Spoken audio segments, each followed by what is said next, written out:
Assalamualaikum, halo everyone. Kami dari kelompok 5 akan memaparkan materi kami tentang elemen perubahan kurikulum 2013 di MA. We member group Yuni Arni Fadila, Nur Fadila, Sally Marcella, dan Siska Damayanti. Untuk memahami lebih lanjut, simak penjelasan berikut ini. Elemen perubahan kurikulum 2013 di MI. Kurikulum 2013 merupakan pengembangan dari kurikulum berbasis kompetensi yang telah dirintis pada tahun 2004 dan KTSP 2006. Menurut pihak Puskur dan Perbukuan Kemendikbud RI, fokus pengembangan kurikulum 2013 ini adalah mengurangi jumlah mata pelajaran. Berikut perbedaan esensial KTSP 2006 dan kurikulum 2013 SDMI. KTSP 2006. Yang pertama, mata pelajaran tertentu mendukung kompetensi tertentu. Yang kedua, mata pelajaran dirancang berdiri sendiri. Yang ketiga, bahasa Indonesia sejajar dengan mata pelajaran lain. Yang keempat, tiap mata pelajaran diajarkan dengan pendekatan berbeda dan terpisah. Yang kelima, tematik untuk kelas 1 sampai 3 belum integratif. Selanjutnya yaitu kurikulum 2013. Yang pertama, tiap mata pelajaran mendukung semua kompetensi, sikap, keterampilan, pengetahuan. Yang kedua, mata pelajaran dirancang terkait satu dengan yang lain dan memiliki kompetensi dasar yang diikat oleh kompetensi inti setiap kelas. Yang ketiga, bahasa Indonesia sebagai penghela mata pelajaran lain, sikap dan keterampilan berbahasa. Yang keempat, semua mata pelajaran diajarkan dengan pendekatan yang sama, saintifik, melalui mengamati, menanya, mencoba, dan menalar. Yang kelima yaitu tematik integratif untuk kelas 1 sampai 6. Materi selanjutnya yaitu Elemen-elemen perubahan kurikulum. A. Standar kompetensi kelulusan atau SKL. Standar kompetensi kelulusan atau SKL adalah penjabaran pencapaian yang harus dimiliki oleh siswa setelah mengikuti proses pembelajaran SKL. Pada kurikulum 2006 diturunkan atau dijabarkan berdasarkan mata pelajaran. Artinya, kurikulum 2006 yang disusun terlebih dahulu adalah mata pelajarannya, barulah ditentukan SKL yang harus dicapai.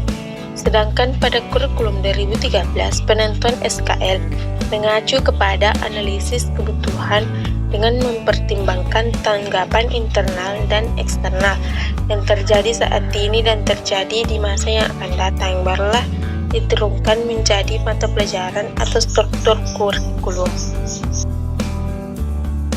B. Standar isi. Standar isi merupakan materi yang harus diberikan siswa untuk mencapai SKL. Pada standar ini, ada 3 kompetensi pengetahuan dan keterampilan. Jika pada kurikulum KTSP kita mengenal standar kompetensi dan standar kompetensi dasar, maka pada kurikulum 2013 terdapat perubahan, yakni kompetensi inti dan kompetensi dasar. Kompetensi inti terbagi menjadi 4, yakni KI 1 spiritual, KI 2 sosial, KI 3 pengetahuan, dan KI 14 keterampilan. Masing-masing KI terdapat kompetensi dasar atau KD yang juga harus dicapai. Untuk mengetahui capaian KD, maka guru harus menurunkan atau menjabarkan dalam bentuk indikator. D. Standar proses. Standar proses mengandung sistem atau cara atau teknik bagaimana kita menyampaikan materi kepada siswa. Pada kurikulum KTSP, standar proses terfokus pada eksplorasi, elaborasi, dan konfirmasi. Sedangkan pada kurikulum 2013 dilengkapi dengan mengamati, menanya, mengelola, mengajikan, menyimpulkan, dan mencipta. Pendekatan yang digunakan adalah pendekatan saintifik ilmiah. Belajar tidak hanya terjadi di ruang kelas, tetapi juga di lingkungan sekolah dan masyarakat. Guru bukan satu-satunya sumber belajar, dan sikap tidak diajarkan secara verbal, tetapi melalui contoh dan teladan. Standar penilaian. Untuk mengukur ketercapaian kompetensi yang dimiliki oleh siswa, maka sistem penilaian juga berubah. Pada awalnya, penilaian hanya mengukur kompetensi pengetahuan, maka pada kurikulum 2013, penilaian secara otentik, yakni mengukur semua kompetensi sikap, keterampilan, dan pengetahuan berdasarkan proses dan hasil. Penilaian juga tidak hanya mengukur pencapaian kompetensi dasar, tetapi juga dengan mengukur pencapaian kompetensi inti dan standar kompetensi lulusan. Faktor perubahan kurikulum. 1. Adanya perkembangan dan perubahan bangsa yang satu dengan yang lain. 2. Berkembangnya industri dan produksi atau teknologi. 3. Orientasi politik dan praktek kenegaraan. 4. Pandangan intelektual yang berubah. 5. Pemikiran baru mengenai proses belajar mengajar. 6. Perubahan dalam masyarakat. Dan yang ketujuh, eksploitasi ilmu pengetahuan. Manfaat elemen perubahan KTSP 2006 ke kurikulum 2013. 1. Pendekatan holistik bertujuan untuk mengembangkan potensi siswa secara menyeluruh, baik aspek kognitif, efektif maupun psikomotorik.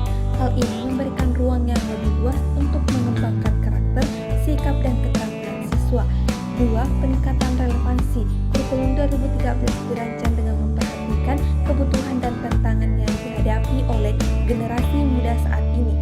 3. Pengembangan literasi. Kurikulum 2013 menekankan pentingnya pengembangan literasi siswa untuk meningkatkan